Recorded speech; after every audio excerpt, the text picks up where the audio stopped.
Hello guys, তো এখন দেখবেন কিভাবে এলাকার বড় ভাইদের হাত থেকে টাকা নিতে হয়। আসেন আমার সাথে দেখবেন।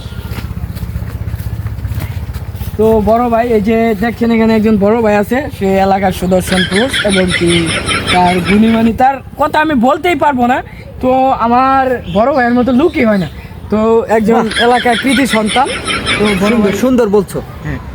আচ্ছা ভাই, ভালো আছেন? আলহামদুলিল্লাহ আলহামদুলিল্লাহ। আচ্ছা, এই যে ভাইয়ের মতো লুকই হয় না, আমি যে কথা বলতেছি ভাই দারুণ একেবারে- বলছো। আচ্ছা, তো বড় ভাই আমাকে প্রতিদিন 100 টাকা করে দেয়। তো আপনারা দেখবেন কিভাবে বড় ভাই টাকা দেবে, আমাকে প্রতিদিন টাকা দেয়। তোরে আমি 100 করে কত কবে দিই? আরে ভাই, ভিডিও হইতাছে বুঝছুন, পরে আলাপটা করি, আগে ভিডিওটা করে নি। হ্যাঁ, লাইভ হইতাছে, লাইভ হইতাছে? হ্যাঁ হ্যাঁ। এই টে 100 দিতাছি, আরো আমার নামে যত সুনাম আছে এটি কর কিন্তু, হ্যাঁ ঠিক আছে? আরে গাইস, বড় ভাইয়ের মতো লুকই হয় না। বড় ভাইয়ের মতো এলাকাতে বাংলাদেশের ভিতরে এরকম লুকই হয় না, বুঝছেন? বড় ভাই একজন সুদর্শন পুরুষ হিসাবে তাকে আমরা গণ্যমান্য করি। তো বড় ভাইয়ের মতো লুকই হয় না।